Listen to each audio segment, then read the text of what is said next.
All right. Hello, everyone. Oh, let me get comfortable. Welcome back to Introduction to Quantum Computing. This is week 2. We're going to talk about the qubit. What is quantum information? What is a quantum state? How do we write that down? How do we do linear algebra in this Dirac notation? As well as how do we change these states in terms of quantum gates, and what does it mean to look at a qubit? So if you're a computer scientist, then look away for a moment. So we're going to play a little bit fast and loose with computer science. This is just going to be a quick summary video of the lecture notes and the reading material. So if you're taking the subject, then don't watch this 5 to 10 minute video and assume that you've absorbed all the information. Read and do the lab exercises at the end of the week. Let's get started. Input, compute,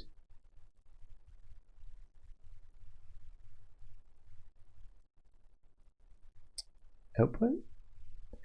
So this is the abstract model of computation that we want to think about in order to introduce computational information.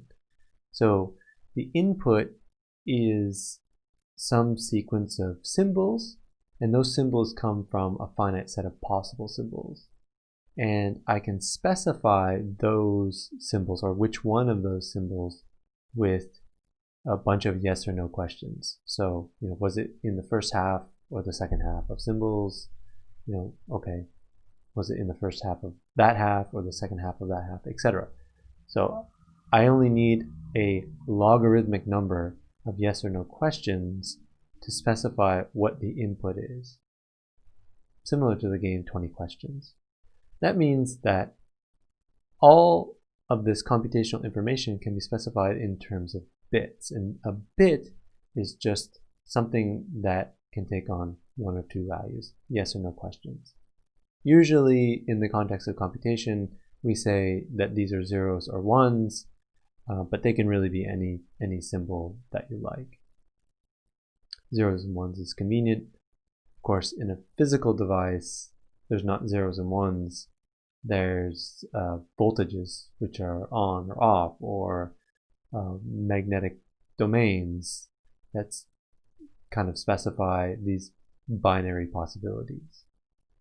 When we write it down, we write zeros and ones. So suppose I have 2 bits, and I want to do something to them. So I'm going to draw some digital circuit. This will be familiar to you if you've seen digital logic circuits. If not, then such a circuit here is something that helps with addition. This is called the half adder circuit. The reason I drew it is because I want to say that we can always think of these things abstractly as something where some number of bits enter some computation and then get transformed and output new bits. And what happens in that box is the algorithm or the computation that happens. And within this model, we can ask all sorts of interesting questions, one of which might be, as the number of bits increases, does the number of steps, say, inside here increase at the same rates, or does it increase exponentially? How many steps do I have to do as I increase the number of bits? If it doesn't increase exponentially, then I can say that this algorithm is efficient. Something like adding numbers together might be an efficient algorithm. And I can do that by hand. But once the number of bits gets big enough, so suppose I'm adding together 2 billion digit numbers, then even though that can be done efficiently, I don't personally, and probably you, don't want to do it by hand because, well, maybe you don't have the time, that sounds really boring, but also you might make a mistake. So the question becomes, can I go into the world and build a physical device that can replace this box? Can I build a physical device to do the computation for me? And of course, yes, we can in the case of computation with bits. This is digital electronics and everything that came after. And we can play a little game. We can say, how about instead of bits, I pick some new objects, some abstract mathematical objects. I've given them some symbols, and this, of course, anticipates some notation we're going to use later, but think about them just as some symbols, and they enter into this box that changes them into new symbols, and they're from the same set. Okay. Now, we can consider all sorts of different mathematical objects. For the moment, let's consider these symbols here to mean two-dimensional complex vectors. So each one of these, say this one here, is some column vector, so two numbers, complex numbers stacked on top of each other, and they're normalized, so the modulus of them added, the modulus of each of them added together is equal to 1. So it's sometimes called a unit vector. What kinds of computations can I do that preserve the unitness of these vectors? And moreover, can some of them be done efficiently? Well, that's in some sense obvious. I can just build a kind of algorithm that is implicitly efficient, but can there be algorithms that do interesting things, that solve interesting problems?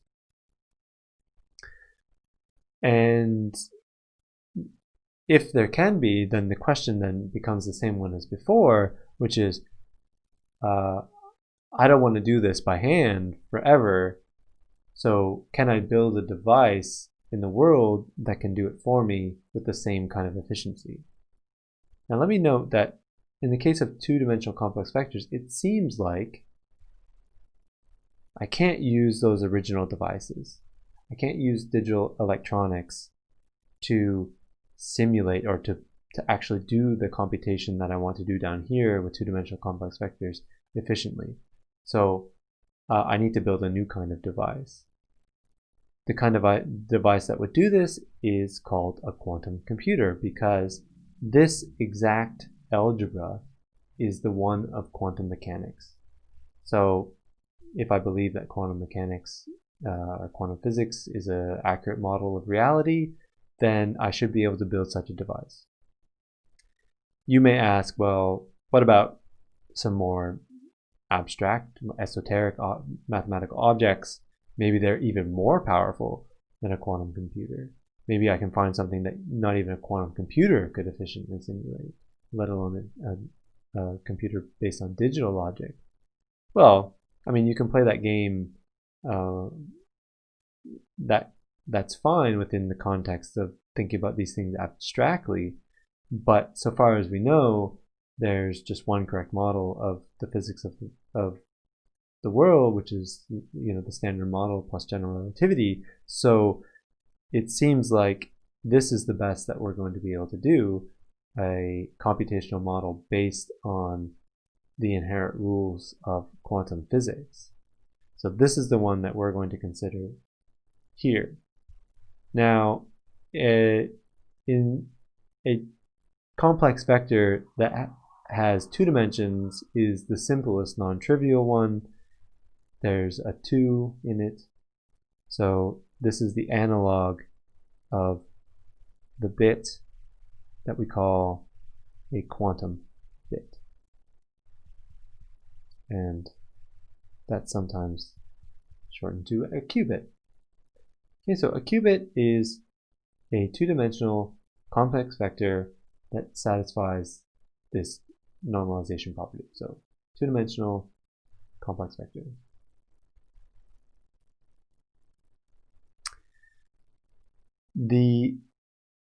Just like the bit, which is a object, a variable that can take on one of two values, a qubit is a two-dimensional complex vector.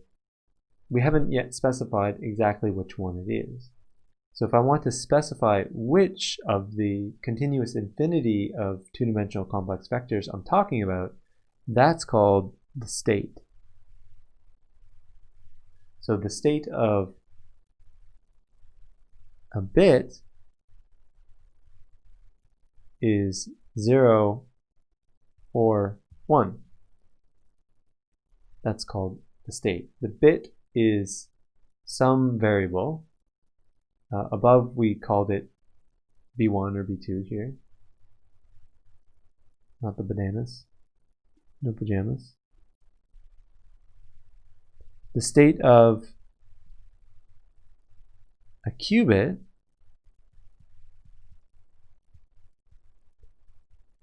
isn't something that I can just list as a finite set of possibilities, because there's a continuum of two-dimensional complex vectors. So you might hear the phrase or the explanation of qubits as starting with bits, saying bits can be 0 or 1, as I've written here, but qubits can be 0 and 1 at the same time. So we've seen here that my current interpretation of what's written, I do not see where that comes from, and hopefully you don't either. And so you should be cautious and concerned when you hear qubits as described as objects that can be 0 and 1 at the same time, because as we go, we'll see that, well, everything that we can do with qubits revolves around thinking about them as these two-dimensional complex vectors, and thinking them of being two distinct possibilities at the same time doesn't really allow us to proceed in any meaningful way. There is a convenient way to manipulate these things, and that's what's called Dirac notation. I've used it up here when I've drawn the symbols, and that's what we're going to talk about next, how Dirac notation corresponds to the usual objects in linear algebra and how you can do computations with them.